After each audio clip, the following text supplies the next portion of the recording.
Hello welcome everyone. आज हम पढ़ने वाले हैं टीएस इलियट के वर्क्स और सारे वर्क्स हम एक ही क्लास में पढ़ेंगे, तो वीडियो लंबी होने वाली है। पेशेंस रखिएगा, लेकिन काफ़ी कुछ आपको आज की क्लास में सीखने को मिलेगा। तो शुरू करेंगे हम the love song of J Alfred Prufrock से। और ये एक बहुत ही लंबी पोयम है टीएस इलियट की, ठीक है। और ये है ड्रामेटिक इंटीरियर मोनोलॉग। मोनोलॉग का मतलब क्या होता है? मोनोलॉग का मीन्स होता है, मोनो मीन्स होता है सिंगल, लॉग मीन्स होता है स्पीच, ठीक है। तो एक जो सिंगल स्पीच मतलब एक सिंगल करेक्टर के द्वारा जो स्पीच दी जाती है, ड्रामेटिक मोनोलॉग का मतलब होता है एक सिंगल करेक्टर के द्वारा दी गई स्पीच किसी अनसीन ऑडियंस को, ठीक है। वो किसी को अपनी फीलिंग्स जो है वो एक्सप्रेस कर रहा है, तो उसको बोलते हैं ड्रामेटिक मोनोलॉग। इलियट ने इसको पोएम को लिखना स्टार्ट किया था फरवरी 1910 में, और it is published in June 1915। और कहाँ पे? A magazine of verse, poetry a magazine of verse, इसमें ये जो है वो पहली बार पब्लिश हुई थी। इसके बाद ये जो है इंक्लूड की गई इन अ 12 पोएम पैम्पलेट। एक 12 पोएम का पैम्पलेट था जिसका नाम था प्रूफ्रॉक एंड अदर ऑब्जर्वेशंस इन 1917, ठीक है। तो इसको ध्यान रखना, दोनों ही पॉइंट जो है वो इम्पोर्टेंट है। पहली बार 1915 में ये पब्लिश हुई थी इस मैगजीन में, और इसके बाद इस पैम्पलेट के साथ इसको इंक्लूड किया गया। इस पोयम में देखा गया है a shift from the 19th century romantic verse and Georgian lyrics to modernism, ठीक है। टी.एस. इलियट जो थे वो एक मॉडर्निस्ट थे, और वो शिफ्ट जो है वो इस पोयम में देखा गया है। इस में पोएट ने यूज किया है stream of consciousness in narrating the experience of Prufrock. अच्छा, ये स्ट्रीम ऑफ कॉन्शियसनेस एक लिटरेरी डिवाइस होती है, एक टेक्निक होती है जो कि पोएट जनरली यूज करते हैं। तो ये होता क्या है, स्ट्रीम ऑफ कॉन्शियसनेस जो है वो एक टेक्निक होती है जिसमें करेक्टर्स की जो फीलिंग्स है जो उस समय उसके दिमाग में चल रही होती हैं वो एज इट इज एक्सप्रेस की जाती हैं ऑडियंस को, ठीक है। उसको बोलते हैं स्ट्रीम ऑफ कॉन्शियसनेस। जैसे अभी करेक्टर है वो प्रेजेंट के बारे में बात कर रहा है, अचानक से वो अपने पास्ट के बारे में चला जा रहा है कि बचपन में शायद अपने घर को याद करने लगता है, फिर अचानक से वो अपने स्कूल डेज में आ जाता है। मतलब जो भी फीलिंग्स उसके दिमाग में चल रही हैं सब कोई उसका सीक्वेंस नहीं होता, ऑर्डर नहीं होता है। कई बार ग्रामेटिकल जो चीज़ें हैं वो भी डिस्टर्ब हो जाती हैं। मतलब जैसा वो सोच रहा है वैसा वैसा एक्सप्रेस करते जाओ, उसको बोलते हैं स्ट्रीम ऑफ कॉन्शियसनेस टेक्निक, ठीक है। आगे देखते हैं। The poet is not poem is not a love song in the traditional sense. ये एक ट्रेडिशनल सेंस में कोई लव सॉन्ग नहीं है। इसमें अच्छा होता क्या है मैं आपको बता दूं, इसमें जो ये करेक्टर है प्रूफ्रॉक, ये थोड़ा सा बूढ़ा हो गया है, ठीक है, ओल्ड हो गया है। और ये इसकी जो यंग लवर है उसको ये प्रपोज करने की सोच रहा है, अपनी फीलिंग्स उसको बताने की सोच रहा है, लेकिन ऐसा कर नहीं पाता है, डिले करता रहता है। तो यही सारी चीज़ें इस पोएम के माध्यम से बताई गई। आगे देखते हैं। It makes an analysis of the mind of the lover who is unable to take decision about making the proposal to the lady love, ठीक है। प्रूफ्रॉक रिप्रेजेंट्स स्प्लिट पर्सनालिटी, इसकी पर्सनालिटी वो स्प्लिट पर्सनालिटी को represent करता है। He shows a paralysis of the will, he is emotionally frustrated, ठीक है। मतलब वो निर्णय लेने में अच्छा में या फिर वो नहीं ले पाता है। जैसे आपने एक प्ले पढ़ा होगा विलियम शेक्सपियर का हैमलेट। हैमलेट में उसकी जो थीम है वो इनडिसाइसिवनेस है। वो भी डिसीजन लेने में बहुत डिले कर देता है, सोचता ही रह जाता है कि क्या करना है क्या नहीं करना है। यही सेम पर्सनालिटी जो है वो प्रूफ्रॉक की दिखाई गई है यहाँ पे। The poem reflects the dilemma and indecisiveness of a modern man in modern urban civilisation. Epigraph जो है वो इसका डांटे की इन्फर्नो से लिया गया है, ये चीज़ आप ध्यान रखना। The poem reflects the barrenness of futility of love experience in the modern age। और प्रूफ्रॉक जो है fails to sing his love song। अब इसमें कुछ लाइंस हैं जो आपको याद रखनी है, बहुत सारी लाइंस हैं। सबसे पहली है I am Lazarus come from hell to tell you all. ये लजारस जो है वो एक बिब्लिकल टर्म है, बिब्लिकल करेक्टर का नाम है, ठीक है। तो बोल रहा है अपने आप को I am Lazarus come from the hell to tell you all. आगे बोलता है no I am not Prince Hamlet nor was meant to be. ये अपने आप को, ये हालांकि इसकी करेक्टरिस्टिक्स वैसी ही हैं, लेकिन फिर भी वो डिनाई कर रहा है कि मैं कोई प्रिंस हैमलेट नहीं हूँ, ना ही मेरा ऐसा कोई मतलब है। I am no prophet and here's no great matter. Time for you time for me, कह रहा बहुत टाइम है तुम्हारे लिए भी मेरे लिए भी, and time for 100 indecisions and for 100 visions and revision. बहुत टाइम है, 100 इंडिसीजन्स के लिए भी टाइम है, सोचने के लिए भी टाइम है, उनका रिविजन करने के लिए भी टाइम है, और इसी में इसका सारा टाइम निकल भी जाता है। It is impossible to say just what I mean, let us go you and I when the evening is spread out against the sky like a patient etherised upon a table. जैसे कि evening जो है वो शाम जो है वो ऐसे ढल रखी है आसमान में, मतलब अंधेरा हो रखा है, जैसे कि एक पेशेंट जो है वो टेबल पे लेटा हुआ है, एथवाइज है, मतलब बिल्कुल सुन्न पड़ा हुआ है बिना हिले डुले। काफ़ी बैकग्राउंड नॉइज आपको आ रहा होगा, मैनेज करिएगा, ठीक है। और बारिश भी हो रही है, हो सकता है बारिश का भी शोर आपके कानों में सुनाई पड़ रहा हो। अगली लाइन है, in a room women come and go talking of Michelangelo. तो ये माइकल एंग्लो कौन है? माइकल एंग्लो एक इटालियन पेंटर हुआ था, ठीक है। और इसके बारे में जो वुमेन है वो बातें कर रही, वो यहाँ पे वो दिखा रहा है अपने एलियनेशन को कि वो कितना अकेला है, और जो वुमेन है वो दिखावा करती हैं हाईली कल्चर्ड लोगों के बारे में बात करने का। There will be time to prepare face to meet the faces that you meet. आगे है, Do I dare disturb the universe? I have measured out my life with coffee spoons। ठीक है, वो कह रहा है कि मैंने अपना जो समय है वो गवा दिया है। इन लाइन के माध्यम से ये कहना चाह रहा है, I have seen my moment of greatness flicker, I have heard mermaid singing east to east. तो ये कुछ फेमस लाइन्स हैं इस पोएम से, याद रखना। काफ़ी सारी लाइन्स है, लेकिन एक बार अगर आप रीडिंग मारेंगे तो पक्का याद हो जाएंगी, ठीक है। आगे देखते हैं, ये जो इनका अगला कंपोजिशन है, 4 क्वार्टेट्स। ये 1943 में इलियट की एक पोएम है, which is a set of 4 interlinked meditations. 4 इसमें सेक्शन है और हर सेक्शन में 5 सेक्शन है, मतलब ये 4 पार्ट में है, हर पार्ट में 5 सेक्शंस हैं, ठीक है। और religion is the thread that binds all. और इसमें जो कॉमन एलिमेंट है वो क्या है? रिलीजन है। There is a search for meaning in the chaos, ठीक है। chaos में भी कुछ मतलब ढूंढना है और उसकी सर्च है। Peace and joy are to be searched in the flux of time. और इसमें स्टोरीज हैं, ये इंपॉर्टेंट पॉइंट है, ठीक है। भागवत गीता से भी कुछ कहानियाँ जो हैं वो मेंशन है इस पोयम में। Eliot writes it while working on the murder in the cathedral. जब वो इस पे काम कर रहे थे, मर्डर इन द कैथेड्रल पे, तब इन्होंने इस पोयम को लिखा था। Time, experience, purgation, prayer and holiness are the themes of the 5 section, ठीक है। ध्यान रखना है इसको। आगे देखते हैं, फिर से देख लो एक बार। Time, experience, purgation, prayer and holiness, ये थीम है 5 सेक्शंस की, ठीक है। सबसे पहला जो पार्ट है वो है वांट नॉर्टन, ये आया था 1936 में। इसमें जो है एपिग्राफ जो है वो लिया गया है हेराक्लाइटस से, और इसमें 2 एपिग्राफ हैं, ठीक है। पहला जो है वो है, ये पूछा जा सकता है, लाइन्स पूछी जा सकती हैं, ध्यान रखना। Though wisdom is common, the many live as if they have wisdom of their own, ठीक है। बहुत सारे लोग ऐसे जीते हैं जैसे उनमें खुद की ही विजडम हो, जबकि विजडम जो है वो एक कॉमन चीज़ है। The upward and the way downward is one and the same, ठीक है। तो ये 2 एपिग्राफ हैं जो कि हेराक्लाइटस से लिए गए हैं वांट नॉर्टन में। The idea of time is discussed in this poem. इस पोएम में क्या डिस्कस किया गया है? The idea of time. The passage of time seems to be futile if one does not experience timeless। अगर कोई भी टाइमलेस एक्सपीरियंस नहीं करता है तो जो passage of time है वो उसके लिए फ्यूटाइल है। टाइमलेस एक ऐसी चीज़ है जब आपको समय के गुजरने से फर्क ना पड़े, कुछ अच्छा होने से बुरा होने से, ठीक है। The sense of time seems to dissolve. The visit to Warnt Norton offers an occasion for the experience of spiritual illuminations for the poet। और इस जो सेक्शन है, ये जो पार्ट है, इसमें एयर जो है वो डोमिनेंट एलिमेंट है, ये इंपॉर्टेंट पॉइंट है, याद रखना। अगला आया था 1936 में, वार्ट नॉर्टन आया था। ईस्ट कोकर आया था 1940 में, और ये सेकंड पार्ट है। ईस्ट कोकर में क्या डिस्कस किया गया है? डिस्कसेस लाइफ एंड डेथ के बारे में। जैसे उसमें टाइम का कंसेप्ट जो है वो डिस्कस किया गया, इसमें क्या डिस्कस किया गया? लाइफ एंड डेथ को। It maintains a continuity between the two. Human beings are disorderly, science fails to save mankind from its flaws. इतने डिसऑर्डरली जो ह्यूमन बींग्स हैं, ये साइंस भी इनको इनकी गलतियों से बचाने में नाकामयाब रही। People must recognise Christ for redemption के लिए किसको रिकॉग्नाइज करना पड़ेगा? जीसस क्राइस्ट को। East Coker is associated with a place, किससे एसोसिएटेड है? सोमरसेट विलेज में एक जगह है, वहां से एसोसिएटेड है। और इसमें जो डोमिनेंट एलिमेंट है वो क्या है? अर्थ। पहले में क्या था? ये, अब इसमें क्या है? अर्थ है, ठीक है। आगे देखते हैं, नेक्स्ट है dry साल्वेजेज।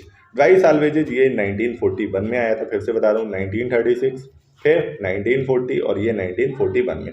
Presents a harsh picture of human condition. तो उसमें टाइम के बारे में बात हुई थी, इसमें लाइफ एंड डेथ के बारे में बात हुई थी, अब बात हो रही है ह्यूमन कंडीशंस के बारे में, जो हार्श पिक्चर है, ठीक है। और इसमें वाटर जो है वो डोमिनेंट एलिमेंट है। Water is the symbol of birth, और जो रिवर ऑफ लाइफ है वो कैसी है? अनकंट्रोलेबल है। Eternity is experienced in the moments of revelation. Man has to gain a sense of order, a sense of eternity. इसके बाद जो अगला पार्ट है, दैट इज लिटिल गिडिंग, ये 1942 में आया था।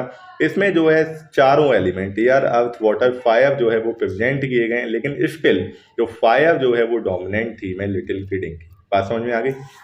Past present and future are dealt in this section, all are composed of, सारी चीजें किससे बनी है, air earth water and fire और ऑयल डिजॉल्वेंट ही, ठीक है। Death must be accepted, a man should be conscious of the external in time. आगे देखते हैं इनकी अगली कंपोजिशन जो है, अभी तक हमने जो पढ़ रहे थे हम 4 कॉर्टेक्स पढ़ रहे थे, अब जो है जेरोन्सन है, ठीक है। एक बार देख लेते हैं, हो गया ना ये पूरा, कुछ छूटा तो नहीं है, ठीक है हो गया। नेक्स्ट है जेरोन्सन, इसको पढ़ते हैं। जेरोन्सन जो है वो 1919 में लिखा गया था और ये पब्लिश हुई थी पोएम्स ऑफ 1920 में। ये जो जेरोन्सन जो इनकी कंपोजिशन है वो पोएम्स ऑफ 1920 जो इनका पोइटिक वॉल्यूम था उसमें पब्लिश हुआ था। और ये भी इलियड का एक ड्रामेटिक मोनोलॉग है। ड्रामेटिक मोनोलॉग मैंने अभी आपको बताया क्या होता है, ठीक है। In 6 stanzas of free verse, free verse में लिखा गया है और 6 स्टैंजा है, ठीक है। आगे देखते हैं। The title is from the Greek word geron which means a little old man. Title कहाँ से, ग्रीक वर्ड है जेरॉन और जेरॉन का मतलब क्या होता है, little old man. Gerontion represents a modern man, ये एक मॉडर्न मैन को रिप्रेजेंट करता है। This modern man is in a state of disintegration, disintegration की स्टेट में है, ठीक है। He recalls the memories and desire of his career. The epigraph is from Shakespeare's Measure for Measure, Measure for Measure से लिया गया है। ये एपिग्राफ से बहुत ध्यान रखना है, जितने भी मैं आपको जितनी भी अब तक कंपोजिशन पढ़ाई है ये कहाँ से लिए गए। इसमें लाइन है, thou hast not youth nor age but as it were and after dinner sleep dreaming of both. ये लाइन्स हैं इसमें। The life of Gerontion and his contemporaries is useless, their life is full of conflict, insecurity, corruption and spiritual decay. Eliot believes that civilisation can be saved if it revives the Christian faith. यहाँ पे भी उन्होंने भाई Christ और Christian faith की बात की है कि बस एक ही तरीका है रिडेम्पशन का, तभी बचाया जा सकता है जब क्रिश्चियन फेथ को रिवाइव किया जाए, ठीक है। History deceives man, it is prostitute and cunning but charming like Cleopatra, ठीक है। प्रोस्टिट्यूट है, कनिंग है, लेकिन चार्मिंग है क्लोपेट्रा की तरह। जैसे आपने अगर शेक्सपियर का प्ले पढ़ा हो क्लोपेट्रा, तो उसमें एंटनी जो है वो उसके जाल में पूरी तरह से फंस जाता है, वो बर्बाद हो जाता है, वो एंड में मर भी जाता है, ठीक है। हालांकि क्लोपेट्रा बहुत सुंदर थी लेकिन उतनी ही कनिंग थी वो, ठीक है। और प्रोस्टिट्यूट इसलिए कहा है क्योंकि वो उसका जो लव इंटरेस्ट था वो शिफ्ट होता रहा जिंदगी में, कभी इस मैन पे कभी उस मैन पे, ठीक है। आगे देखते हैं। Vassalism is no remedy, he laments the loss of his passion for his mistress, man has to die, human life is meaningless and futile. वही सारी बातें की गई हैं जो ये अपनी ज़्यादातर पोएम्स में करते आए। आगे द वेस्टलैंड को पढ़ेंगे, उसमें भी यही थीम है। Eliot wish to make Gerontion a part of the waste land, ठीक है। इलियड की इच्छा थी कि जेरोन्सन को वेस्टलैंड जो उनका वॉल्यूम था उसका पार्ट बनाया जाए। अब अगली कंपोजिशन है द वेस्टलैंड, बहुत ही इंपॉर्टेंट है, वेरी इंपॉर्टेंट, बहुत ज़्यादा पूछा जाता है और ये 1922 में आई थी। ये डेट जो है वो जरूर ध्यान रखना। इलियड की एपिक पोएम है 434 लाइंस की और ये भी फ्री वर्स में लिखी गई है, ठीक है। पब्लिश हुई थी 1922 में और यूके में पब्लिश हुई थी द क्राइटेरियन जो मैगजीन है, बायोग्राफी में जिक्र किया था, और यूएसए में द डायल में पब्लिश। इसमें 5 सेक्शन है, ठीक है। पहले का नाम है the burial of the dead, a game of chess second है, तीसरा है द फायर सरमन, चौथा है डेथ बाई वाटर, पांचवा है व्हाट द थंडर सेड। पांचों को आपको सीक्वेंस में ही याद रखना है, फिर से बता रहा हूँ, ठीक है, और याद जरूर रखना है। आगे देखते हैं। नेक्स्ट है the poem has an epigraph, इसमें एक एपिग्राफ है, ठीक है। पेट्रोनियस एक ऑथर थे, शायद ग्रीक थे, और इनका जो वर्क है सेट्रिकॉन, यहाँ से एक एपिग्राफ लिया गया है, ठीक है। अब इसमें देखो किसकी बात की गई है, इसमें एक सिविल की बात की गई है। ये ग्रीक करेक्टर है, तो इनको एटर्निटी का वरदान मिला था, हमेशा के लिए अमर हो जाओगी।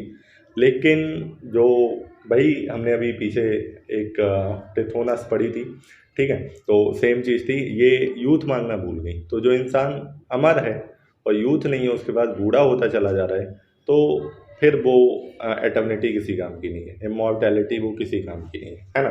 तो ये जो है सिविल के साथ भी यही सेम सीन हुआ था, बूढ़ी होती चली गई और बुढ़ापा बहुत ही कष्टदायक होता है, सबको पता है। तो बाद में ये एक पिंजड़े में जो है वो टंगी हुई पाई गई, तो पूछा when the two boys said to her, जो लड़के थे उन्होंने पूछा इससे सिविल से, what do you want, तुम्हें क्या चाहिए, तो she replied I want to die, मैं मरना चाहती हूँ। ठीक है, तो ये जो है एक एपिग्राफ लिया गया है सेटविकॉन जो वर्क है किसका, पेट्रोनियस का, यहाँ से लिया गया है और ये डेडिकेट किया गया है एजवा पाउंड को। और डेडिकेशन में लिखा है फॉर एजवा पाउंड, ये एक फ्रेज है, इटालियन में है, इसका मतलब होता है the better craftsman. Better craftsman किसको बोला गया, एजवा पाउंड को बोला गया। ठीक है, अब आगे देखते हैं, वर्क के बारे में देखते हैं। The main theme of the Wasteland is the disillusionment of the past war generation and stability of the modern man, sexual perversion, loss of faith and moral values, lack of human relationship, commercialization of life, mental tension, politics and wars are some causes of the disintegration of the modern civilization। तो पूरी की पूरी जो आधुनिक सभ्यता है उसको ही Westland बोला गया, मतलब जो ये पूरा आधुनिक संसार है, इलियट ने इसको क्या कहा है, वेस्टलैंड का है। ठीक है, मतलब एक बर्बाद हो गई है ये जगह, सब कुछ ही खत्म है इसमें, ये सारी चीज़ें उन्होंने जो हैं वो बताई हैं। ठीक है, मतलब बर्बादी की तरफ है। The core of the waste land is the Christian doctrine of the worth वो prayer and suffering. Poem begins with, ये इसमें लाइन है, April is the cruellest month. April जो है वो सबसे निर्दयी जो है वो महीना होता है, और जो ख़त्म होती है वो होती है शांति शांति शांति। ठीक है, इन लाइन्स के साथ खत्म होती है। तो ये जो लाइन है वो स्टार्टिंग में और ये एंड में। ठीक है, आगे देखते हैं। टैर्सेस जो है वो एक नैरेटिव है। He is hermaphrodite, he has the characteristics of male as well as female, दोनों की कैरेक्टरिस्टिक्स हैं इसमें। द टाइटल, ये ध्यान रखना नैरेटिव का नाम, the title the burial of the dead which refers to the fertility gods is taken from the Frazer's the golden bough. The title, A Game of Chess, is from Middleton's play Woman Beware Woman. The Fire Sermon is taken from the sermon by Lord Buddha। ठीक है, तो ये जो है ये title यहाँ से लिए गए हैं, इसको भी आपको ध्यान रखना है। ठीक है, कौन सा टाइटल कहाँ से लिया गया है, आगे देखते हैं, क्योंकि ये एग्जाम में पूछा गया है इसलिए मैं आपको बता रहा हूँ। The burial of the dead refers to the spiritual decadence and death of the wastelanders. The wasteland follows the legend of the Holy Grail and the Fisher King. Iliad gives the title. He do the police in different voices, but he changes it to the wasteland. पहले वो ये title देते हैं इसको, ठीक है, he do the police in different voices, लेकिन बाद में वो इसको चेंज कर देते हैं किसमें, द वेस्टलैंड में। आगे देखते हैं, नेक्स्ट है, इसमें कुछ इंपॉर्टेंट कैरेक्टर है, इनके नाम ध्यान रखना। Tiresias, madam Sosostris, Stetson, mister Eugenides, Phlebas, Philomel, Marie, Hyacinth, girl, Lil, Albert, Queen Elizabeth and love, the earl of Leicester and the typist girl etcetera are some characters mentioned in the poem. Eliot believes that man's salvation is possible only when everyone thinks of his own self purification। Man का salvation तभी possible है जब हर कोई अपने purification के बारे में सोचे, अपने आप को सुधारने के बारे में सोचे, पूरा संसार अपने आप सुधर जाएगा। इसमें एक प्रजापति की स्टोरी है, वो भी वो मेंशन करते हैं। द थंडर अटर्स डा डा डा, ये इंपॉर्टेंट है, क्वेश्चन आया इससे। डा डा डा, डा डा डा का मतलब क्या है, दत्ता, दत्ता का मतलब गिव, दे दवम सिंपैथाइज, और दमयति का मतलब होता है कंठ। और ये जो वर्ड्स हैं वो बृहद्वनक उपनिषद जो है उससे लिए गए, ये जो दा दा दाता है। ठीक है, अब करेंगे एस वेडनेसडे। अब ये क्या होता है, देखो सबसे पहले तो मैं बता दूं, क्रिश्चियनिटी में एक होता है मंथ ऑफ लेंट। ठीक है, ये जो मंथ ऑफ लेंट होता है इसका जो पहला दिन होता है, फर्स्ट डे, उसको बोलते हैं एस ऑफ वेडनेसडे। और ये जो मंथ ऑफ लेंट होता है ये प्रेयर्स का मंथ होता है, जिसमें संडेज जो हैं वो इंक्लूड नहीं होते हैं। ठीक है, संडेज इसमें काउंट नहीं होते। 40 दिन का एक मंथ होता है और जो पहला दिन है उसको एस वेडनेसडे बोलते हैं। यही इलियड की लॉन्ग पोएम है 6 पार्ट में, और ये पोएम लिखी गई थी जब वो एंग्लिकनिज्म में कन्वर्ट हो गए थे 1927 में। क्रिश्चियनिटी में 2 सेक्ट हैं, एक है प्रोटेस्टेंट और दूसरा है एंग्लिकन, तो इसमें ये कन्वर्ट हो गए थे, उसके बाद ये पोएम लिखी गई थी। Title refers to the first day of the month of Lent. ठीक है, मंथ ऑफ लेंट का जो पहला दिन होता है उसको रेफर करता है ये टाइटल। और ये जो मंथ है ये 40 दिन का होता है, अभी बताया था। The priest rubs ashes on the foreheads, अपने माथे पे जो है वो राख को रगड़ते हैं। As reminds the devotee of the dust from which he comes and returns finally. The poet repent for his past sins and decides to move on the path of spirituality. वो अपने जो पुराने जो सिन है, पाप हैं, उन पे रिपेंट करते हैं और आगे से डिसाइड करते हैं कि वो स्पिरिचुअलिटी के पाथ पर ही चलेंगे। The poem presents man's spiritual quest with all the struggles of human soul. It is a religious poem है। Religious symbols are used in the poem. The vows stands for, ये याद रखना, ठीक है। वोज किसके लिए स्टैंड करता है? Virgin Mary, the divine grace and the church. क्या? रोज। लेपर्ड जो है वो प्लेजर, एम्बिशन एंड एवराइज के लिए स्टैंड करता है। 3 ड्रीम है इसमें, वो है sexual activity, artistic activity and spiritual effort. 3 colour हैं, ग्रीन, वाइट एंड ब्लू, और ये किसके लिए स्टैंड करते हैं? होप, ग्रीन होप के लिए, वाइट प्योरिटी के लिए और ब्लू हेवनली थिंग्स के लिए। अगला जो है वो है मर्डर इन द कैथेड्रल। ये टी.एस. इलियट का एक बर्ड्स प्ले है, बर्ड्स ड्रामा है। लिखा गया था परफॉर्म किया गया था 15 जून 1935 को, और ये डिस्क्राइब करता है असैसिनेशन की स्पेलिंग याद कर लेना, 2 बार ऐसा आता है, ठीक है। ये 2 बार आता है, ASS, उसके बाद INETION, ठीक है। तो ये पूछा जा सकता है एग्जाम में। आर्कबिशप थॉमस बेकेट इन कैंटरबरी, उनके बारे में, जो उनको असैसिनेट किया था हेनरी सेकंड ने 1170 में, ठीक है। इसी के ऊपर कैंटरबरी टेल्स भी लिखी गई है, इन्हीं थॉमस बेकेट का जिक्र किया है जॉफरी चौसर ने। तो Becket's internal struggle becomes the focal point of the play. इसमें बेकेट का जो इंटरनल स्ट्रगल दिखाया गया है, ठीक है। जब हेनरी सेकंड जो है वो उसको असैसिनेट करने का प्लान कर लेता है, तो वो जिस इंटरनल स्ट्रगल से गुजर रहे थे उसी को सेंटर में रख के ये पोएम लिखी गई है। पोएम नहीं, ये प्ले लिखा गया है। प्ले में 2 पार्ट हैं। स्टार्ट्स विद द कोरस पहले गाते हैं इसमें। टेम्पटर्स जो हैं वो आते हैं बेकेट को टेम्प्ट करने। टेम्प्ट का मतलब होता है लालच देने। The first tempter tempts him with the prospects of physical safety, ठीक है, फिजिकल सेफ्टी के लिए टेम्प्ट करता है। द सेकंड टेम्पटर की स्पेलिंग अलग लिखी, tempts with the power riches and fame, वो उनको पावर विचेज और फेम से टेम्प्ट करता है। ये सब मिलेगा तुम्हें। तीसरा आता है tempts him with the coalition with the barons and a chance to oppose the king, ठीक है। और चौथा जो टेम्पटर आता है टेम्प्ट्स विद द ग्लोरी ऑफ मार्टाइरडम, तो ये भी शहादत जिसको बोलते हैं, इससे टेम्प्ट करता है कि तुम्हें शहीद होने का मौका मिलेगा। तो ये भी नहीं चाहिए, ठीक है। शहीद थोड़ी ना होना है, फेमस नहीं होना है, किसी भी चीज़ की इच्छा रखना है, भले ही वो मरने की ही क्यों ना हो, वो सिन है, पाप है, तो उन्हें कुछ भी नहीं चाहिए। इसीलिए कहा गया जो लास्ट टेम्पटेशन है इट्स द ग्रेटेस्ट रीजन, ये तो सबसे बड़ा डिवीजन है, to do the right deed for the wrong reason. आगे देखो, Becket gives a sermon on Christmas morning in 1170। This sermon is interviewed of the play, ये sermon जो है इस प्ले में इंटरव्यूड है।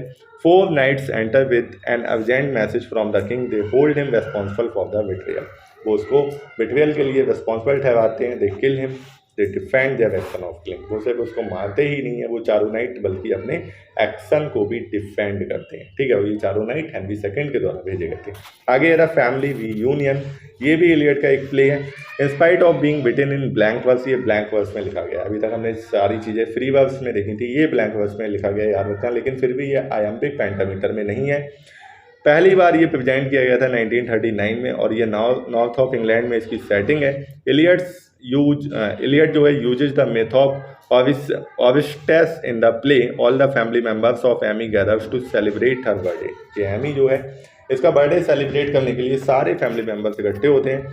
हैरी जो है, ये कैरेक्टर्स ध्यान रखना सारे, एमी, हैरी वापस आता है 8 साल के बाद। समाउ ही फील ऑब्सेस्ड, और वो किसी चीज़ से ऑब्सेस्ड है।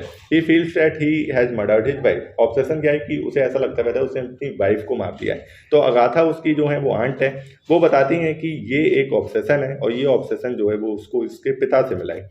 His father wanted to kill his wife and Harry was in her बूम, तो बताता है कि उसके पिता भी अपनी वाइफ को मारना चाहते थे जब हैरी अपनी माँ की कोख में था। तो hearing this Harry feels relieved, उसको आराम मिलता है कि ये बस एक ऑब्सेशन है। और वो बिस्वुड वो जगह थी जहाँ पे वो लोग थे उस समय, वो छोड़ कर चला जाता है, ठीक है। और उसके बाद क्या होता है, इसकी माँ मदर एमी जो है वो उसकी डेथ हो जाती है। तो ये एक छोटा सा प्ले था। स्विनी अमॉन्ग नाइटिंगल्स, ये भी एक कंपोजिशन है। 1918 होगा, 1418 नहीं है, 1918 में कंपोज की गई थी, 1920 में पब्लिश हुई थी। इसमें 40 लाइनें, छोटी सी है, और 10 क्वार्टरेन्स है, ठीक है। Title has been taken from Elizabeth Barrett Browning की बियांका अमॉन्ग द नाइटिंगेल से। नाइटिंगेल जो है वो प्रोस्टिट्यूट के लिए यूज किया गया है। पोयम जो लिखी गई है मॉक हीरोइक पैटर्न पे लिखी गई है, जैसे पोप की वेप ऑफ द लॉक थी। एपिग्राफ जो है वो एस्कुलस के एगामेनॉन से लिया गया है। स्विनी जो है वो modern sexually degraded and uprooted person है। तो आज की जो क्लास है यहीं पे ख़त्म करते हैं। नेक्स्ट क्लास में हम इंडियन ऑथर्स को शुरू करेंगे। आपके पीजीटी के सिलेबस में 3 लगे हुए हैं, तीनों को हम पढ़ेंगे, ठीक है। उसके बाद अमेरिकन ऑथर्स को शुरू करेंगे। चलिए मिलते हैं नेक्स्ट क्लास में।